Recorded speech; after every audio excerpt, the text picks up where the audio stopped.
Right. Next, we are honored to welcome Akonkwa Mubagwa.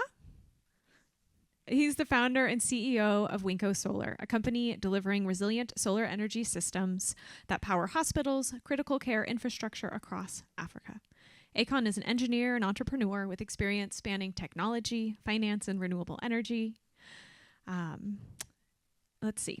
He is also a fellow at Harvard Kennedy School and a graduate of the UC Berkeley Haas School of Business. Please help me in welcoming Akon.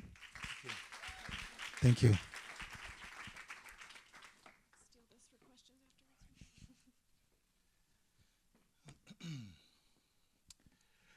In rural Liberia, a little girl named Fatou with respiratory problems that she usually is able to manage, but this time it's bad enough that she needs to make the 7-hour journey to the nearest hospital. She does it with her family, and when she arrives, they determine that she needs emergency surgery. So the doctors are very skilled. They start the operation, but in the middle of the procedure, the electric grid collapses, complete darkness. Now, they're very resourceful, so they pull out their phone flashlights and complete the procedure. Fatou survives the operation, but after that, she needs oxygen to sustain her until she can get the medication she needs that also needs to be kept cold. Her family pays for fuel to keep the hospital generator running overnight, but there's a miscalculation. The fuel runs out, the generator stops, the oxygen dies, and so does she. She doesn't make it. Fatou was 10 years old. This is a reality for over 11 patients every hour in hospitals in sub-Saharan Africa. It's not because doctors lack skill. It's not because the medicine is unavailable. This particular thing is because the infrastructure fails them. My name is Akonkwa Mubagwa. I'm a Belgian-Congolese engineer with over a decade of experience deploying technology across Africa and Europe. I've been in those hospitals and witnessed this firsthand, and I decided that this is a problem that I would dedicate my career to. At WINKO Solar, we are a venture-backed for-profit, and we build the sustainable connected infrastructure that keeps care running when everything else fails. Care is a combination of power, oxygen, cold chain, light, connectivity. They're often installed and built independently, and when one of them fails, care fails collectively. And so we deploy them as an integrated system, optimized and engineered for zero downtime. We have an installation that we've built with formidable partner Direct Relief in Greenville, Liberia, in that hospital, 400 kilometers away from the capital. The last mile is described before. I was there for over 3 months. It took over 5 days to ship over $1 million of equipment into that very last mile in containers, and a place where cell service can go down for over 42 hours, right? Where there's sometimes no running water, where you have to galvanize everything so that it's not attacked by the Hamaton. So the harshest conditions that you can imagine. And I'm happy to say that this installation has been up and running for over a year with 0 interruptions. So it's a 400 kilowatt, 900 kilowatt hour system where we go from before they were depending on a mechanical generator where you have daily interruptions because it fails to 365 days of uninterrupted life-saving care. Now, we built this, and one of the insights that came to us is this. The very first layer of care, that refrigeration, that light, that connectivity, only actually requires a fraction of the power of the total hospital's demand.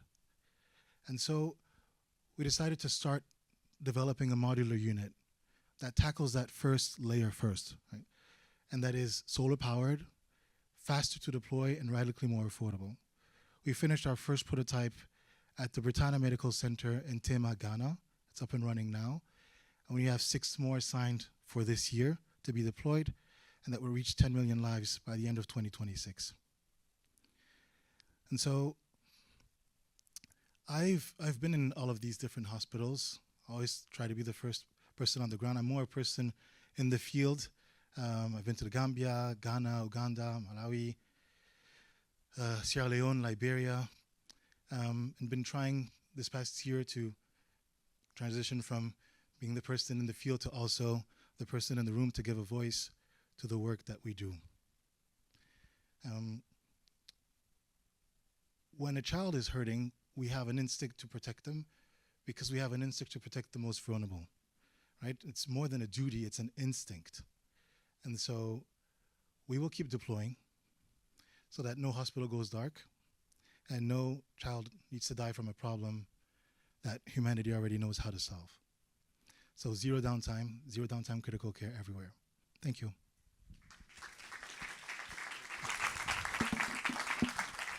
Stay up there for a second. I'm going to ask a question, then I'll turn it over to the audience. I'm really excited you're here because I do think that we need to work in partnership, for-profit, nonprofit, government. But I want you to, I think you might be a good person to ask this, and I'm sorry if I've been asked this before. So I want to talk a little bit about, I'm hoping you could talk a little bit about investor dollars. So an investor dollar, how far it goes in somewhere that you work versus, an investor dollar here and what that impact is and how it changes. Well, I think the difference is where we are. It's a multi-year payback, right? Even beyond investor dollars, if you think about donor dollars, what we're trying to do is make them understand that it's a reallocation of capital that they're already deploying, where they get a multi-year payback for switching from expenditures to infrastructure. When we install one of our systems, the break-even over the expenses that they do in fuel is 6 years. And the problem is often hospitals are funded on a yearly basis, and so they never get the horizon or the capacity to invest into that infrastructure. What we're telling donors is if you look at a multi-year horizon and invest into infrastructure instead, you get that multi-year payback, and then beyond, you break even. And so that's one aspect of it. The second one will be that if you look at the modular approach, I think there's two things that are fundamental to it. I was speaking to that earlier on with Dan from Dragon Q, I think, where I saw these amazing prototypes out there, and we need to talk, which is modular approaches, they work well because when anybody who does operations know that the most difficult things is when you scale, the first thing that breaks is operation, and it will break, right? The question is when, how, and how can we mitigate it? And so by making a modular system and that's standardized, we reduce where that happens and when that breaks and allows us to scale better. And the second thing is then we come into a range where it becomes even possible for an unsophisticated capital allocator to underwrite the risk that is required to provide the loans so that the healthcare facilities don't necessarily only need to rely on donors because it's a problem that needs to be solved at scale, and we can do that in the next decade. Thank you. Other questions? No, hang on. I'm going to come to you. We're going to do Sigrid, and I'll come to you, Dan. But if you do have questions, we do need you to talk in the mic because we have a recording happening. I'm sure he's got a better question. But you're an engineer who is an exceptional storyteller. But could I ask you to just describe the technology a little bit? You did a great job with the whole story, but just give us a snapshot of the technology. Yes.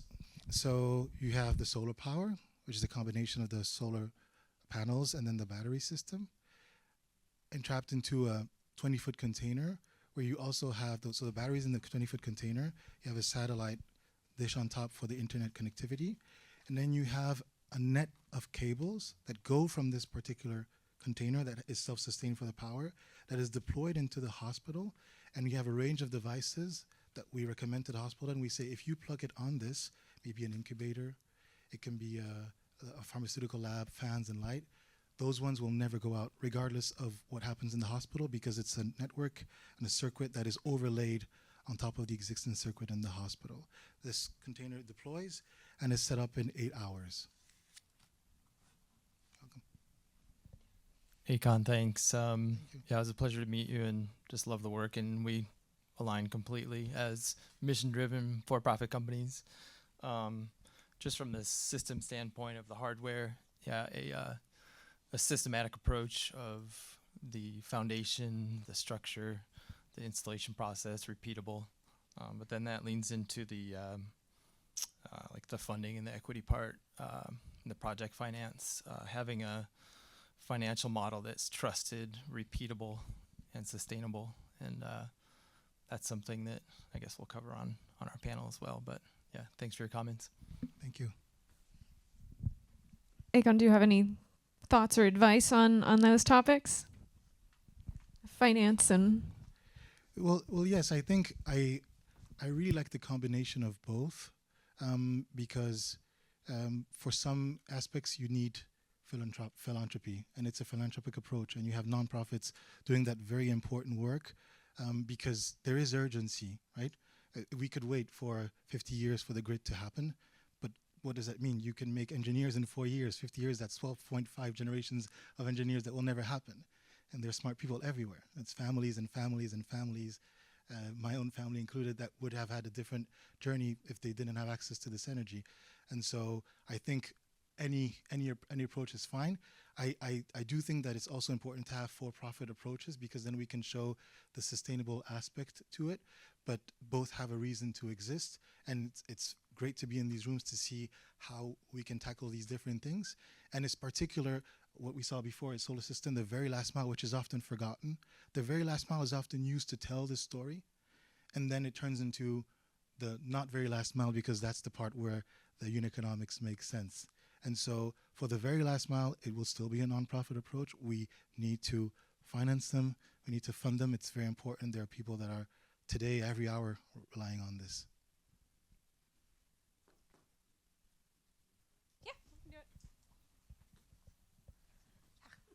It's okay. It's my mom. Thanks so much. I also am a for-profit, mission-driven renewable energy company that does work for healthcare facilities in the U.S., building reliable energy. I'm curious if you have thoughts on if the modular approach is more possible or easier to do in places like Africa than in the U.S.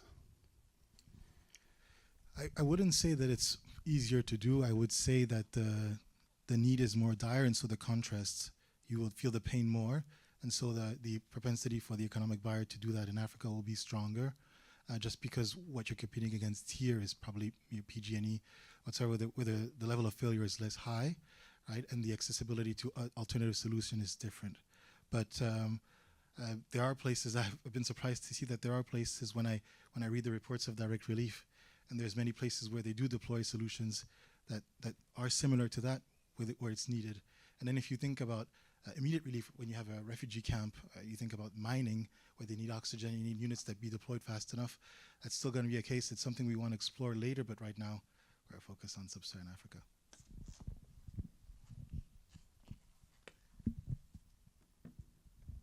Okay, we're going to do one more question, and then we've got one more speaker, and then I'll let you get your coffee.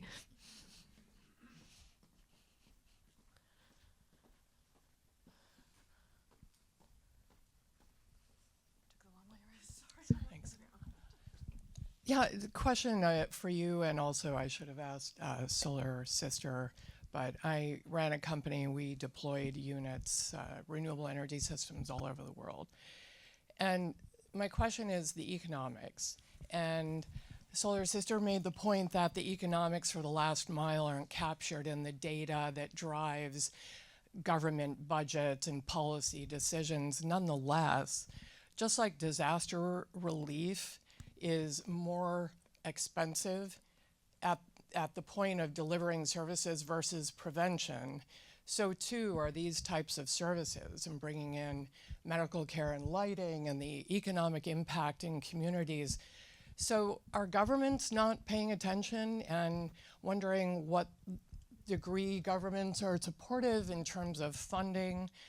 Because if they truly are interested in economic development, this has a real economic bottom line that can be reported on and demonstrated. So, yeah, just wondering, government support, government funding, what's the extent of that, and do the economic models, that bottom line, generate policy and dollars?